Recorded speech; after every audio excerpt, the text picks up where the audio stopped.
হেই WhatsApp YouTube, আমি সুব্রত আর আপনারা দেখছেন বিয়ন্ড মাইলস্টোনস। মিরিক ভিউ পয়েন্টে বেশ কিছুক্ষণ টাইম স্পেন্ড করে পেট ভরে খাওয়ার খেয়ে সমস্ত শখ মিটিয়ে ফাইনালি আমি পৌঁছে গেছি গুফা পাতাল। এটা আমি অলরেডি আগের পর্বে দেখিয়েছি। গুফা পাতাল পৌঁছে জায়গাটা আমার খুবই পছন্দ হয়েছে। অনেকটা চিত্রে মনেস্ট্রির পাশে যে ভ্যালিটা সান্দাকফু ট্রেক করার পথে পেয়েছিলাম, একদম সেরকম জায়গাটা লেগেছে। এই পর্বে জায়গাটাকে ভালো করে এক্সপ্লোর করব, তার সাথে এখানে কোথায় থেকেছি, কিভাবে টাইম স্পেন্ড করেছি সবকিছু দেখাতে চলেছি। চলুন মূল গল্পে ফিরি। বৃষ্টিটা একটু কমেছে, তো ওয়েলকাম টু গুফা পাতাল। থাকার অপশন হিসাবে দেখতে পাচ্ছি উপরে একটা রয়েছে মাউন্টেন ভিউ গুফা পাতাল হোমস্টে, এদিকে একটা দেখতে পাচ্ছি নমস্তে হোমস্টে। আর এই দাদাদের সাথে কথা বলছিলাম এক্ষুনি, ওনারা বললেন এই রাস্তা দিয়ে সোজা এগোলে এই ভিউ পয়েন্টের উপর অব্দি বাইক নিয়ে যাওয়া যাবে। উপরে অলরেডি দেখতে পাচ্ছি 4-5 জন নাচানাচি করছে, খেয়ে দিয়ে নাচানাচি করছে নাকি রিলস বানাচ্ছে, আই ডোন্ট নো। আচ্ছা, ওনাদের থেকে আরেকটা জিনিস জানতে পারলাম, ওই দিকে ভিউ পয়েন্টের নিচের দিকে মানে ঢালের দিকে আরেকটা কোনো থাকার অপশান আছে যেখান থেকে সব থেকে সুন্দর ভিউ আসে। তো ওই জায়গাটা এক্সপ্লোর করবো। এখন এই রাস্তাটা দিয়ে এগোবো, এই রাস্তা দিয়ে সোজা এখন বাইক নিয়ে ঢুকবো, দেখি কত দূর যাওয়া যায়। দেখা যাক কোথায় নিয়ে যায় আজকে কপাল। রাস্তার কন্ডিশন খুব একটা ভালো নয়, হঠাৎ করে মেঘালয়ের কথা মনে পড়ে যাচ্ছে, কিন্তু দেখি কোথায় যায় জায়গাটা। বললেন তো 4 চাকাও চলে যায়। জায়গাটা বড্ড আইসোলেটেড মনে হচ্ছিল, এখানে একটা ক্যাফে রয়েছে, ওয়াও বিউটিফুল ভেতরটা। দুদিকে পা রাখার জায়গা নেই কিন্তু, তো যদি কোনো মতো ব্যালেন্স আউট হয় লাগেজ নিয়ে পড়বো। কোথায় যাচ্ছি? भैया ये व्यू पॉइंट यहाँ से जा सकते हैं क्या? Thank you. এই তো কত থাকার জায়গা এখানে।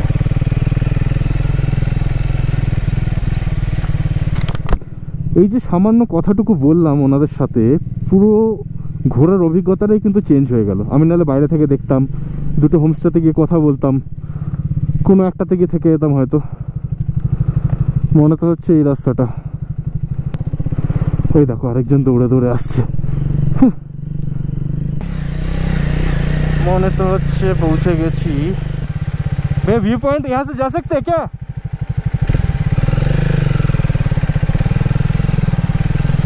सीधा? Thank you. সবাই কোঅপারেট করছে।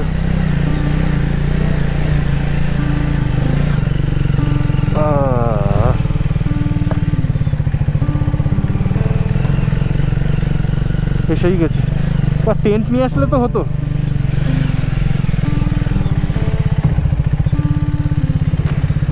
Awesome. So, welcome to গুফা পাতাল ভিউ পয়েন্ট। ফাইনালি একদম বাইক নিয়ে চলে এসেছি উইথ লাগেজ। এইবার দেখি এখানে থাকার জায়গা কোথায় আছে। একটা ছোট্ট হোমস্টে এখানে দেখতে পাচ্ছি, তো দেখা যাক এখানটায় বাইকটাকে রাখি। অনেক হোমস্টে হচ্ছে কিন্তু এই যে কাঠের কাটিংগুলো দেখেই বোঝা যাচ্ছে এগুলো সব ঘর তৈরির কাঠ। ওখানে একটা জিওডেসিক ডোমও দেখতে পাচ্ছি।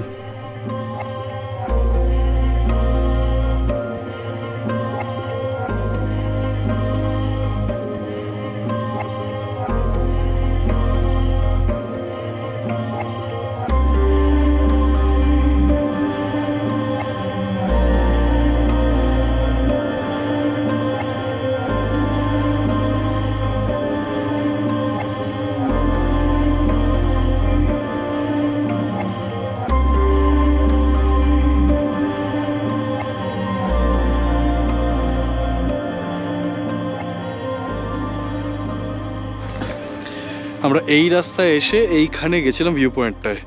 ওখান থেকে ওই দিকে গেলে প্রথমে আমরা যে হোমস্টেগুলো দেখেছিলাম নমস্তে আর বাকি হোমস্টেগুলো ওই পারটায়, আমরা ভিউ পয়েন্টের এই পারে এই রাস্তা দিয়ে উঠে এসেছি। আর বলে না খুঁজে দেখলে তো ভগবানও পাওয়া যায়, স্বয়ং ভগবানের দর্শন হয়ে গেছে। So this is Rudra eco hut. এইগুলো হচ্ছে রুমগুলো, আর এই সোজা রুমটাতে আমি আছি। একটু পরে রুমটা দেখাচ্ছি কারণ রুমটা ক্লিন করা বাকি।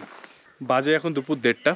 ওই রুমটা যারা চেক আউট করে গেছেন, তারপরে কোনো গেস্ট আসার কথা ছিল না বলে ওনারা এখনও ক্লিন করেননি। তো যেই দাদা দায়িত্বে আছেন ওনার নাম হচ্ছে অমিত, বাঙালি। উনি বলেন রুমটা এক্ষুনি ক্লিন করে দেবে। তো আমি জিনিসপত্রগুলো রুমে রাখলাম, কারণ বৃষ্টি পড়ছিল, দেখতেই পাচ্ছেন এখনও মেঘলা হয়ে রয়েছে। তো এখানে আমার বাইকটা রাখা রয়েছে, পরে এসে বাইকটা এখানে পার্ক করে দেবো। এখন বাইকটা নিয়ে নিচে যাব, নিচে গিয়ে একটু খাওয়ার দাওয়ার খেয়ে আসি, কারণ উনি বললেন এখন লাঞ্চ করার মতো সময় নেই, ওনারা সমস্ত কিছু ফ্রেশ বানান। তো বাকি যারা গেস্ট আছেন ওনারা এখন খাবার খাচ্ছেন। ওয়াই পেতাম, তো ভাবলাম যখন ট্রিনিটির সাথে আছে আর এনার্জি আছে তো কেন এখানে বসে খাবো, যাই নিচে একটু ঘুরে ফিরে আসি, এসে তারপর এই ভিউ পয়েন্টটায় বসে যাবো, আর ওখান থেকে নড়বো না। হোমস্টেতে লাঞ্চ না পেয়ে তাড়াতাড়ি করে বেরিয়ে পড়লাম, আবার রেনকোট পরে চলে গেছিলাম পশুপতি ফাটক, মোটামুটি 6 কিলোমিটার এখান থেকে। গিয়ে আজকের প্রিপারেশন নিচ্ছিলাম। কিসের প্রিপারেশন বলছি, তারপর চলে এসেছি এখানে, এসে প্রথমে দাঁড়িয়েছিলাম, তারপর এই দিকেই সোজাসুজি যে সাবেকি একটা নেপালি হোটেল রয়েছে সেটায় ঢুকেছি, ঢুকে এইখানটায় এসে বসেছি, ওয়াই অর্ডার করেছি, আর তার সাথে উপরে একটা ডিমের পোচ। এবার বলি পশুপতি ফাটকে কী করতে গেছিলাম। এইটা আমার খুব প্রিয় ক্যান্ডি, আশা করি আপনাদের অনেকেরও এটা প্রিয় ক্যান্ডি হবে, পাহাড়েই এটা পাওয়া যায় একমাত্র। এটা একটা বড় প্যাকেট কিনে নিয়েছি। আর এটা নেপালে আগেরবার কান্নামে গিয়ে খেয়েছিলাম, পুষ্টিকারী বলে ওরা, বাদাম চিটের মতো অনেকটা। তো এইগুলো হচ্ছে প্রিপারেশন আজকে আমার ভিউ পয়েন্টে বসে মুখ চালাবার জন্য। জায়গাটা যে পছন্দ হয়েছে, ভিউ পয়েন্ট থেকে আজকে খুব একটা নড়বো না, তো ওটার প্রিপারেশন চলছে। সন্ধ্যা থেকে রাত অবধি ওখানে বসে থাকবো। বনফায়ারের ব্যবস্থা হয় নাকি দেখছি, ওই যে দাদা ওখানে এখন তৈরি করতে ব্যস্ত, হয়ে গেলে খাবারটা খাবো। এবার খিদেটা বেশ জাঁকিয়ে পেয়েছে। চলে এসছে আমার ওয়াই উইথ সানি সাইড আপ। এবার তাড়াতাড়ি করে একটু পেটের যত্ন নিই। আর এইটা পাবো তো এক্সপেক্ট করিনি। তো এতদিন বাঁশের কন্টেনারে খেয়েছিলাম, আজকে প্রথমবার এটা কি অ্যালুমিনিয়ামের কন্টেনারে খাচ্ছি। This is tongba. অনেকে নেপালি বিয়ার বলে থাকেন, বাট এটা অ্যাকচুয়াল নাম হচ্ছে তুংবা। সর্ষের দানা দিয়ে তৈরি হয়, সর্ষের আগে আর কি যেন থাকে, বাট মেন ইনগ্রেডিয়েন্ট হচ্ছে সর্ষে। ভেতরটা দেখায় অনেকটা এরকম দেখতে, আর হালকা গরম থাকে, আর খেতে লাগে স্বর্গীয়। খাওয়ার খেতে খেতে প্রচুর জ্ঞান অর্জন করলাম এখন বসে। তো পুরো ব্যাপারটা বলি। এদিকটা হচ্ছে ইন্ডিয়ান বর্ডার, ওখানে দেখুন বিএসএফের ক্যাম্প রয়েছে। এই রাস্তার এই পার থেকে পুরোটাই নেপালে পড়ছে। গুফা পাতাল এই যে পুরো জায়গাটা, ভিউ পয়েন্ট, এটা পুরোটাই নেপালে পড়ছে। তো টেকনিক্যালি আজকে আমরা কিন্তু নেপালে রয়েছি। আচ্ছা, আরেকটা জিনিস বলে দিই, উপরে ওই যে মাউন্টেন ভিউ হোমস্টে যেটা দেখতে পাচ্ছেন, মাউন্টেন ভিউ গুফা পাতাল হোমস্টে, ওটার ওনার কিন্তু এই লোকটাই, মানে যিনি এই দোকানের দায়িত্বে রয়েছেন, এটাই মেনলি রিসেপশন। ওনার নাম হচ্ছে গোবিন্দ প্রধান, আর এইখানটায় নাম্বার দেওয়া রয়েছে। সামনে থেকে একবার দেখাই, তার সাথে আমি ডেসক্রিপশনেও অ্যাড করে দেবো। এইখানটায় নাম্বারটা রয়েছে। বাকি এখানে আরেকটা নামাস্তে হোমস্টে রয়েছে, সেটার নাম্বার আমি অ্যাড করে দিচ্ছি। এইবার উপরে গিয়ে জামা কাপড় চেঞ্জ করে একটু ভিউ পয়েন্টে বসবো। অনেক হয়েছে ঘোরাঘুরি, এবার চলুন রুমটা দেখাই। তো আগে দেখিয়েছিলাম এটা আমার রুম। ঢুকেই এদিকে একটা বড় বেড, মোটামুটি 3 জন শোয়া যায়। এইদিকে একটা বড় বেড, আর দেখতেই পাচ্ছেন রুমটা ওয়েল ডেকোরেটেড। তো আজকে কোনো গেস্ট নেই, তাই আমি একা পেয়ে গেলাম এটা। আদারওয়াইজ এটা বড় রুম, বাকি ছোটো রুমগুলো সব অকুপাইড। সব থেকে বড় কনসার্ন আমার যেটা, সেটাও একটু দেখিয়ে দিই। এইটা হচ্ছে বাথরুমটা, এখানে গিজার রয়েছে, এদিকে একটা বেসিন। সো ব্যাপক জায়গাটা, স্পেশালি লাইটগুলো অসাধারণ। ভেবেছিলাম আজকে বৃষ্টিতে পুরো দিনটা শেষ হয়ে যাবে, বাট ওয়েদারটা একটু ক্লিয়ার হয়েছে। একটু আগে এখানে সূর্য দেখা যাচ্ছিল, আবার ঢেকে গেল। আমরা রয়েছি ওই জায়গাটাতে, আর এই জায়গাটা অদ্ভুত সুন্দর। মানুষ যদিও এখানে সে একটু নোংরা করতে শুরু করেছে, এখানে বাচ্চা ডাইপার ফেলে যাওয়ার তো কোনো মানে হয় না, বাট কি বলবো।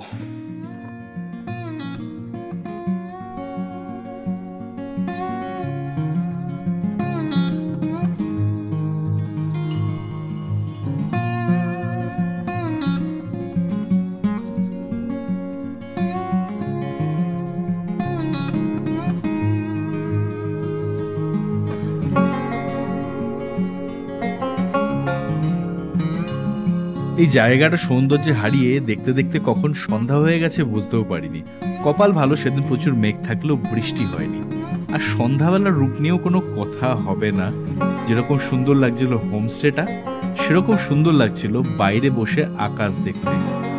একটু দুঃখিত, ফোনের ব্যাকআপ নিতে গিয়ে সামান্য ভুলের জন্য আমি এখানে রাত্রে ডিনারের ভিডিওটা হারিয়ে ফেলেছি, বাট সকালবেলা সমস্ত ডেসক্রিপশন আমি দিয়ে দেবো। রাত্রিবেলা এইখানে আকাশের একটা স্টারস্কেপ নিয়েছি, এই ভিডিওটাতে আমি ওটা অ্যাড করলাম।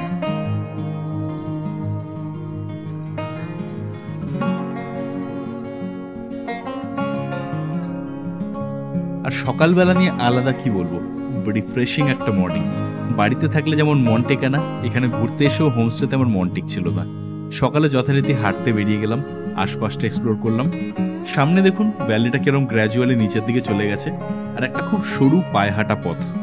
ওই পথ ধরেই সামনে আমি একদম পাইন বনের দিকে হেঁটে চলে গেছিলাম। এই প্রথমবার নর্থ বেঙ্গল তথা নেপালের কাছে আমি হরিণ দেখলাম। তারপর ফিরে এসে দেখলাম সকালে হালকা হলেও বৃষ্টি হয়েছে। গাড়িটাকে পরিষ্কার করে আবার হাঁটতে বেরোলাম। এখানে একটা নতুন সঙ্গীর সাথে দেখা হলো।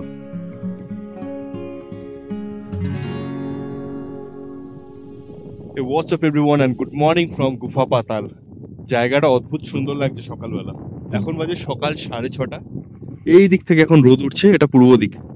আর রূপ নিয়ে কি বলবো, জানি না কতটা আওয়াজ শোনা যাচ্ছে, কারণ মারাত্মক হাওয়া চলছে। কালকে এইখানটা এগিয়ে গিয়ে অনেকক্ষণ বসেছিলাম।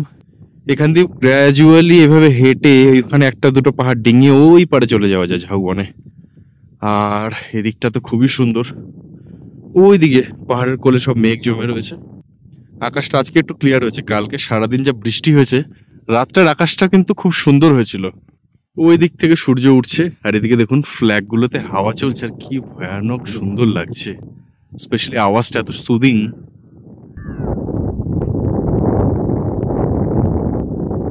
কালকের যদিও হোটেলে সবকিছু দেখানো হয়নি, রাত্রিবেলা শুধু দেখালাম কিরকম লাগছে হোটেলটাকে। রাত্রিবেলা খাওয়ারে আমি নিয়েছিলাম রুটি আর চিকেন। ভাতও ছিল, ভাত ছিল, ডাল ছিল, তার সাথে ফুলকপি আলু সবজি ছিল, তারপর চিকেন ছিল। আমি রুটি দিয়েছি, সেই সব জিনিসগুলো আমাকে রুটির সাথেই দেওয়া হয়েছিল। তো ডাল আর খাইনি। চিকেনটা মারাত্মক রকমের ভালো হয়েছিল, তো একদম চেটে পুটে খেয়েছি। অ্যান্ড যেটুকু দেখলাম এনাদের ব্যবহার খুব ভালো। কালকে ওনার ছেলে, ওনার ওয়াইফ সবার সাথে কথা হলো। যেহেতু শিবরাত্রি, তাই ওনারা এখানে এসে পুজো দিয়েছেন। ওনাদের আরও কয়েকটা লোকেশনেও ওনারা কিছু প্রজেক্ট গড়ে তুলছেন। বেলার দিকে 8টা নাগাদ যখন খাবার আসবে, তখন ওনাদের সাথে একবার কথা বলবো, আপনাদেরও আম শিওর ভালো লাগবে। ওইদিকের ভিউ পয়েন্টটাতে শান্তি একটু বেশি, কারণ বেশিরভাগ মানুষ এই ভিউ পয়েন্টেই আসে। আরেকটা জিনিস নোটিস করলাম, এই জায়গাটা আস্তে আস্তে পপুলার হচ্ছে নো ডাউট, কিন্তু মানুষ অলরেডি বিয়ারের বোতল, স্টিংয়ের বোতল ফেলে একাকার করে দিয়েছে। ইভেন কালকে দেখলাম ডাইপার পড়ে রয়েছে অনেকগুলো, তো মানে হয় না কোনো। এখানে একটা ডাস্টবিন রাখা রয়েছে, কিন্তু দেখুন বাকি সব জিনিস ডাস্টবিনের বাইরে। অ্যান্ড টু বি অনেস্ট, এই জায়গাটা অনেক তারিফ করছি, কারণ জায়গাটা খুব সুন্দর, সেটা তো মানতেই হবে। বাট এটাও মানতে হবে যে মানুষজন নেচারের রেসপেক্ট করতে এখনো শেখেনি। আর এই দেখুন এখানে দেখাই, আমি যদি এখানে দেখি বিয়ারের কাঁচে ভর্তি, কিন্তু এই সেম জিনিসটা সব জায়গার। আবার বলছি জায়গাটা সুন্দর, সেটা নিয়ে কোনো ডাউট নেই, কিন্তু মানুষ এটাকে অলরেডি ধ্বংস করতে লেগে পড়েছে। সো প্লিজ আপনাদের রিকোয়েস্ট করবো, আপনারা যারা আসবেন এখানে আসবেন, বিয়ার কেন খাবেন না? দারুণ একটা জায়গা, কোনো রেস্ট্রিকশনস নেই, খান, কিন্তু বোতলগুলো নিয়ে ডাস্টবিনে, এটুকুই রিকোয়েস্ট। হ্যাঁ, স্ট্রেচিং হয়ে গেছে, আসে একটু আদর করে দিই। শান্তভাবে, না নড়ছে না চড়ছে, চুপচাপ দাঁড়িয়ে পড়লো সে। তো আবার এই রাস্তায় হেঁটে চলে এসেছি। ফাইনালি ভিউ পয়েন্টটা খুলে গেছে বলতে আমরাই কথা বললাম, ওই যে দাদা বসা, ওনার কাছে চাবি থাকে, তো 20 টাকা করে টিকিট। এবার ঢুকছি। প্রচুর রডোডেনড্রন গাছ আছে, মানে আমি রডোডেনড্রন জানি, যদি কিছু ভুল বলে থাকি রেকটিফাই করাবেন প্লিজ। ছবিতেও রডোডেনড্রন ফুলই দেখেছি আমি, তো এখানে এখনো ফুল ফোটেনি, বাট তাও জায়গাটা বেশ সুন্দর। ওই উপরে একটা ভিউ পয়েন্ট রয়েছে, পুরো গ্লাস দিয়ে কভার্ড। আর এইখানে একটা গাছে দেখছি ফুল কিন্তু ফুটে গেছে, একদম টকটকে লাল রংটা। আর ওইখানে লেখা রয়েছে আই লাভ নেপাল। তো অবভিয়াসলি মেন ভিউ পয়েন্ট, এইখানে এসে বেশিরভাগ লোক ছবি তোলে। ইভেন যত ভ্লগ দেখেন বেশিরভাগ থাম্বনেলটা এখান থেকেই তোলা হয়।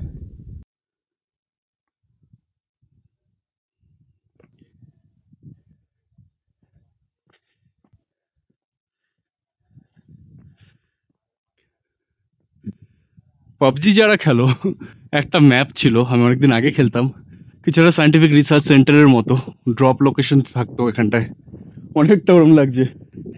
আর ওইখানটায় উঠছে নেপালের ফ্ল্যাগ, এখানটা অলরেডি লেখা রয়েছে আই লাভ নেপাল।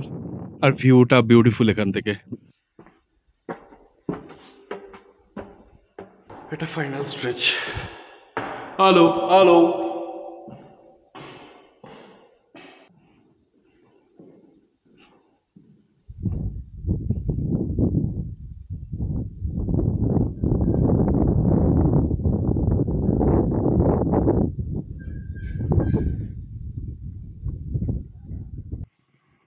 ব্যক্তিগত মতামত, কিন্তু মনে হচ্ছে এই গ্লাসগুলোতে সানরাইজার না থাকলে আরো বেশি সুন্দর লাগতো।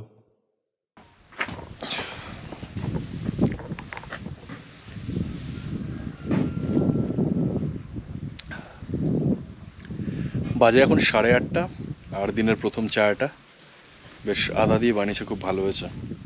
কালকের থেকে যেটা নোটিস করলাম, এখানে প্রত্যেকটা খাবার খুব ভালো। এইখানটায় কিন্তু একটা কিচেন রয়েছে, কিচেন কাম ডাইনিং স্পেস। তো একটু পরে এখানে বসে ব্রেকফাস্ট করবো, একটু দেখিয়ে দিই। সামনে রয়েছে অমিত দা। তো কালকে যত ইন্টারাকশন হয়েছে আমি কিন্তু বেশিরভাগ এনার সাথেই করেছি। বাকি এখানে ওনারও আছেন, ওনার সাথে একটু পরে কথা বলবো।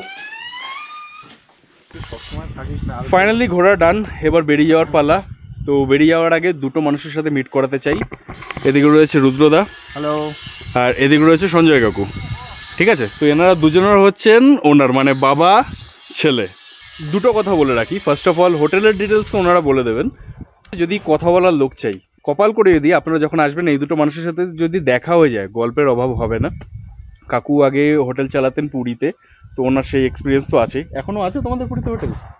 আচ্ছা, তো সেই সূত্রে তো ওনার এক্সপিরিয়েন্স আছেই। তো এখানে এসে মানুষের সাথে কথা বলা মানে একদম মিশে যাবেন। সেকেন্ড হচ্ছে খাওয়ার এখানে খুবই ভালো। কালকে রাত্রিবেলার খাবারটা আমি দেখাতে পারিনি। খাবার যেটা বুঝলাম, মানে চিকেন কষা থেকে শুরু করে every single item is very good. ওই লিমিটেশন ব্যাপারটা ওনারা খুব একটা রাখেননি, যা চাওভাবে খাইয়েছেন। বাকি এনার থেকে শুনে নিই একটুখানি হোটেল সম্পর্কে। একটু বলে দাও, রেটস কি থাকে, সবসময় কি চেঞ্জ হয় কিনা, একই থাকে কিনা, একটু বলে দাও। চেঞ্জ খুব একটা হয় না, সারা বছর আমাদের মোটামুটি একটাই প্রাইস আমরা ধরে রাখি। খালি অক্টোবরে পুজোর সময় আর ডিসেম্বর মাসটা একটু শেষের দিকটা, ডিসেম্বর মাসের শেষের দিকটা একটু বাড়ে। এমনি আমাদের সারা বছর যে প্রাইসটা থাকে ওটা 1250 মাথা পিছু পার ডে হিসাবে চার্জ করি আমরা। তাতে থাকা খাওয়া থাকে, এটা আমাদের ওটা তো কমন ব্যাপার, মানে 4 বেলার খাওয়া আর থাকা খাওয়া থাকে। আর এটা আমাদের স্টার্টিং প্রাইস 1250। আচ্ছা, এছাড়াও আমাদের কিছু ভিউ রুম আছে, যেগুলোতে একটা আছে 1350 মাথা পিছু থাকে। এই সামনের গুলো, হ্যাঁ এই দুটো পুরো গ্লাস এখানে রয়েছে। একটা বড় রুম আছে যেটা 6 জন থাকা, ওটা ভিউ, মাউন্টেন ভিউ। আচ্ছা, ওটা 1250 করে চার্জ করি। কিন্তু যেগুলো 3 জন থাকার ভিউ রুম, এটা একটা আছে নামামি বলি আমরা এই রুমটার নাম দিয়েছি। এটা স্কাই ভিউ আছে, উপরে একটা গ্লাস লাগানো আছে, খাটে শুয়ে আকাশ দেখা যায়। ও এটাও জানতাম না। তো এইখানটায় দেখা যাচ্ছে ওই উপরটায়। তো এই রুমটা 1500 টাকা চার্জ করি।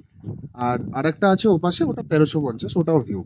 আর বাকি যতগুলো আছে সেগুলো 1250। আর এদিকে আমাদের ইগলু টেন্ট আছে, যেটা আমরা ইগলু টেন্ট বলি। আচ্ছা, এইটা তোমরা বানাচ্ছো? এটা আমাদের নয়, এর ঠিক পিছনেই আমাদের তুমি দেখতে পাবে একটু। ইগলু টেন্ট বলতে কি, মানে জিওডেসিক ডোম যেগুলো? জিওডেসিক টেন্ট, যেটা ডোম টেন্টও অনেকে বলে, আমরা নাম দিয়েছি এটাকে ইগলু টেন্ট। আচ্ছা, তো ওটা দেখা যাচ্ছে ওই সাদা রঙের, ওটা এই সামনেরটাই তো? হ্যাঁ, আমি এটা কালকের থেকে দেখছি, এটা তোমাদের আমি বুঝতে পারিনি। আচ্ছা, আমি আর ভাবছি ওটা কাদের। তো ওটা আমরা 2250 মাথা পিছু চার্জ করি। ওকে, প্রিমিয়াম না ভালো বা যা এমিনিটিস আছে একটু প্রিমিয়াম এগুলোর থেকে। আর ওটা কি মানে কমপ্লিট হয়ে গেছে এখন? রেডি আছে, দেখা যাবে একটুখানি। দেখিয়ে দিচ্ছি। ওকে, চলো। ওটা খোলা আছে। কালকের থেকে আমি এই জায়গাটা দেখছিলাম, আমি ভেবেছি এটা অন্য কোনো প্রপার্টি। তো মানে বেরোনোর আগে এইটা শুনে আমি এখন জানতে পারলাম, ভালো মতো দেখে নি। আমি লাস্ট টাইম যখন মানালি গেছিলাম, মানালিতে গিয়ে ওই জিওডেসিক টেন্টটা দেখে ভাবছিলাম যে একবার যদি দেখতে পারতাম, সুযোগ হয়েছে একবার দেখে নি। 2250 বললে না? 2250 মাথা পিছু। ওকে, এটাও একই রকম, খাওয়া দাওয়াটা সব সেমই থাকে। লাঞ্চে শুরু হয় আমাদের, লাঞ্চ, ইভিনিং এর স্ন্যাক্স, ডিনার আর নেক্সট ডে ব্রেকফাস্ট।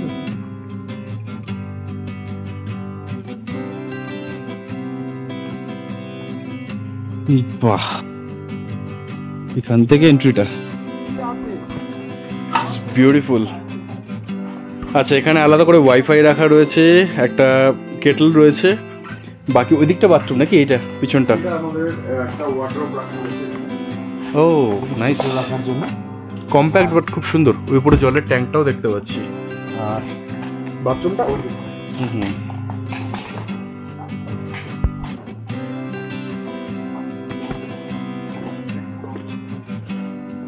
বাথরুমটাও সুন্দর। উপরে শাওয়ার রয়েছে, আর এদিকে বেসিক এমনিটি যা যা লাগে সবই আছে, শাওয়ার, গিজার। এটাও কি থাকে? বাহ, এটা ভালো করেছো। গান শোনার জিনিস, নাইস নাইস নাইস। প্রত্যেকবার আমি এই জিনিসটা আনতে ভুলে যাই, মাঝে মাঝে স্পিকারটা আনতে ভুলে যাই, তো এখানে থাকলে বোধহয় এটারও অভাব হবে না। ব্যাস আজকের জন্য এটুকুই। সমস্ত ডিটেলস নিয়ে গল্প ঢল্প করে এবার বেরিয়ে পড়ছি নেক্সট ডেস্টিনেশনের দিকে। কেমন লাগলো জানাবেন। জানি কয়েকটা জায়গায় একটু মিসিং ছিল, যেমন ডিনারটা দেখাতে পারিনি, সেটা অবশ্যই নেক্সট ব্লগে শুধরে নেওয়ার চেষ্টা করব।